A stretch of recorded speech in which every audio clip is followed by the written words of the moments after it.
Academy of Motion Picture Arts and Science, fellow members of the motion picture industry, and honored guests. This is one of the happiest moments of my life, and I want to thank each one of you who had a part in selecting me for one of the awards. Because if I had done something wrong contractually, they would have sued me. The reason why no one could do anything to me contractually, because they found out I did nothing wrong contractually. Begins for the trial of the man accused of 3 family members of singer Jennifer Hudson. William Balfour is charged with the murder of Hudson's mother, brother, and 7-year-old nephew. She's expected to be in court every day, and she's also on the 300-name list of witnesses who will testify for the opening statements, which begin on April 23rd. After I won that Academy Award, you think, oh, I'm gonna get lead roles here and there. Oh, Lupita, we'd like to play another movie where you're a slave, but this time you're on a slave ship. Those are the kinds of offers I was getting in the months after winning my Academy Award. Hey guys, welcome back to the channel. Listen to this. Last month, something absolutely wild went down in London. Michael B. Jordan and Delroy Lindo found themselves in one of the most awkward situations ever at the BAFTAs, when a guy in the crowd yelled a racial slur at them right on camera. Here's the kicker.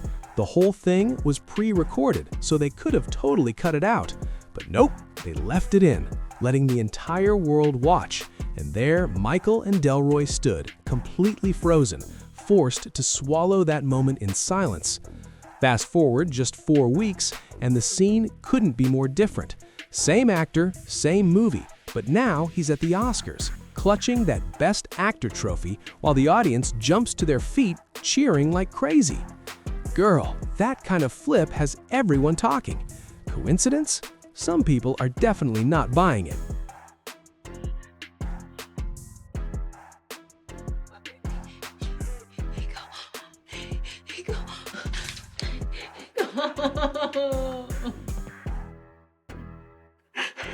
You gonna take her home, ain't you? Katt Williams has been one of the loudest voices claiming there's way more happening behind the scenes. He says powerful people in Hollywood pick exactly when to humiliate a black actor and when to boost them up.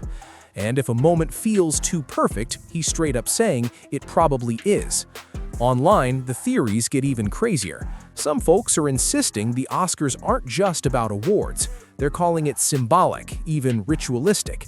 They point to that gold statue, saying it looks a lot like an ancient Egyptian figure tied to the afterlife, so suspicious. Then they start digging into the name Oscar, like it's not just a random thing. Now the conversation is flipping fast.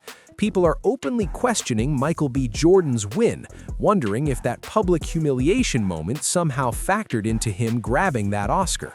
Remember, Michael B. Jordan and Delroy Lindo were right there on that stage when a guy in the crowd shouted a racial slur at them on live TV. You don't care how people feel about the ritual. It's about does following the ritual work. Later, the story flipped, focusing on the guy having Tourette's, and suddenly that became the media's main angle. Because of that, Michael and Delroy couldn't really respond without it turning into a whole other debate. But plenty of people noticed that things just didn't add up. The broadcast had a 2-hour delay, which means someone had enough time to cut that moment, and yet they didn't. On top of that, a microphone somehow picked up a voice from around 40 rows back, crystal clear, right as 2 black actors were standing on stage. That timing, yeah, it raised eyebrows fast. Sure, apologies came out, the BBC called it a serious mistake, BAFTA said sorry, and then everything just moved on like nothing happened.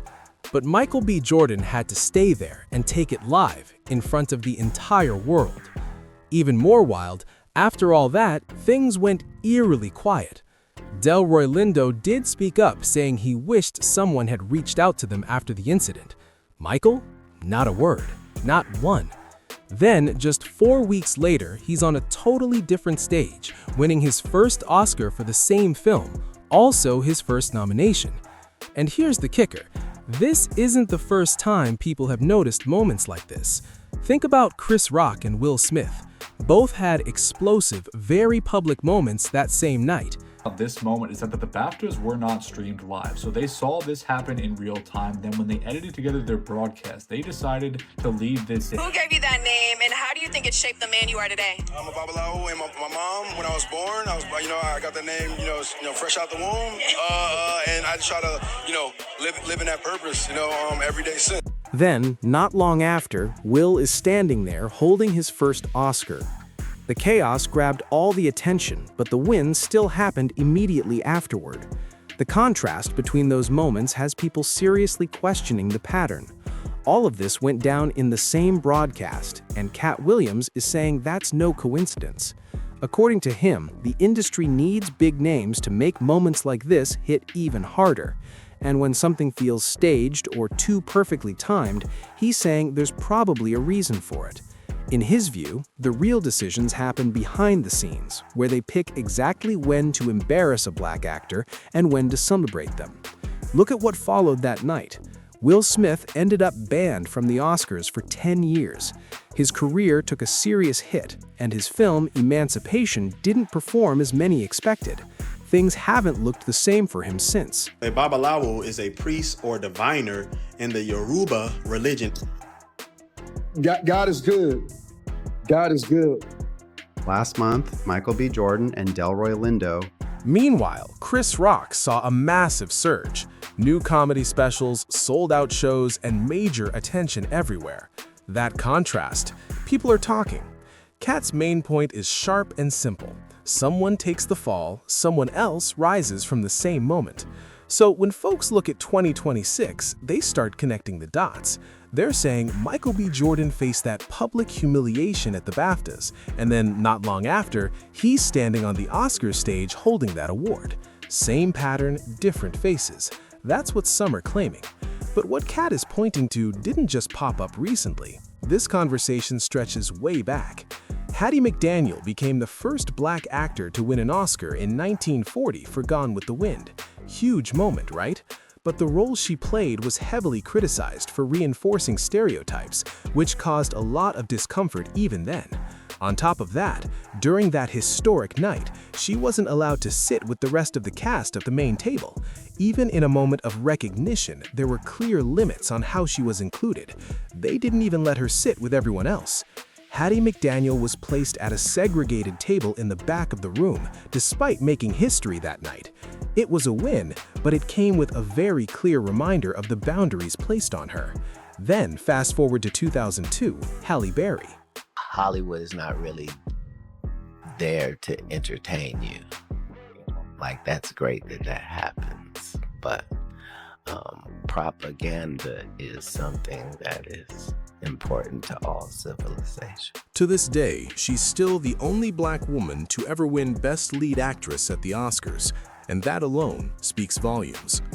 The role she won for, Monsters Ball, had her playing a woman who forms a relationship with a white man connected to her husband's execution.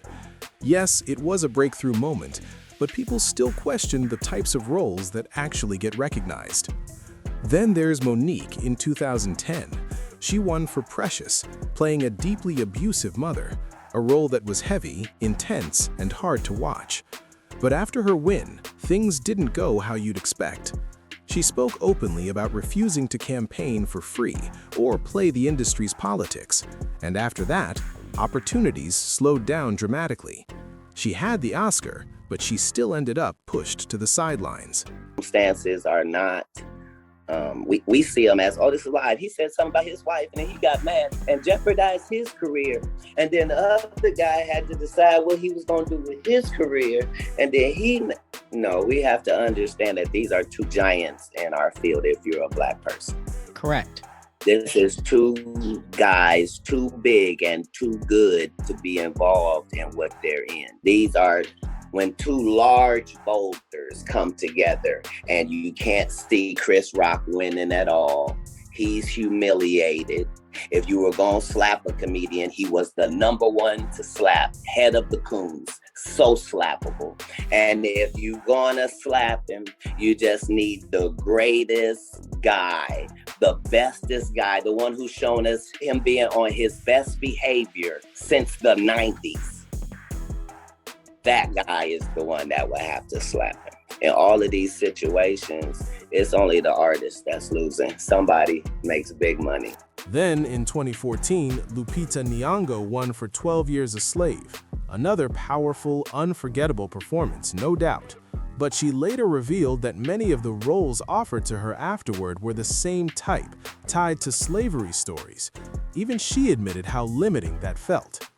And then there's an even heavier moment people still bring up. Jennifer Hudson won her Oscar for Dreamgirls in 2007, but just months before that ceremony, she suffered an unimaginable personal tragedy, losing close family members. The timing of that has led some online to raise emotional, difficult questions, even if there's no direct connection. And then there's the ongoing conversation about the categories that still feel out of reach for so many Black creators. When you really dig into the history, the numbers raise some serious red flags. Halle Berry is still the only Black woman to ever win Best Lead Actress, and that was all the way back in 2002. Understand what it's worth doing when the industry is canceling one Black guy. I know what happens when they are going to elevate another, and I know what happens when they don't care about either of them. I'm saying that everything that happens in a business that's based off of pretend, that seems like a setup, is. For Best Lead Actor, only a handful of Black actors have ever won across nearly a century of Oscars. And when it comes to Best Director, victories have been even rarer. That pattern? Yeah, it's making people pay serious attention. The takeaway some folks see here is hard to ignore. You can act in the films, you can be the face everyone sees on screen, you can even deliver performances that win awards.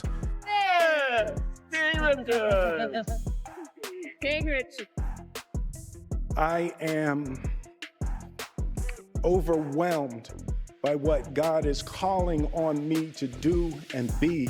But having full control behind the scenes, that's where the doors seem way tighter.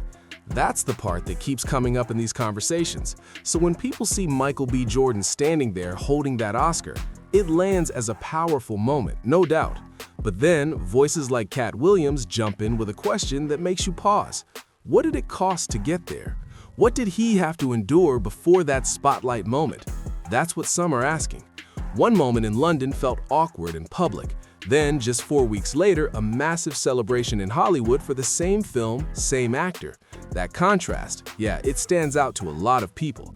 At the same time, others hear these ideas and think it's reading too much into things. They see it as a coincidence, not coordination. And that's where the real debate begins. But when you line it all up, people start spotting a pattern that's hard to ignore. From Hattie McDaniel being forced to sit at a segregated table the same night she made history, to Michael B. Jordan facing that moment on stage just weeks before holding that gold statue. For some, it sparks a big question. Are these truly random moments, or is something deeper happening behind the scenes? As Katt put it, if something feels set up, maybe it wasn't an accident.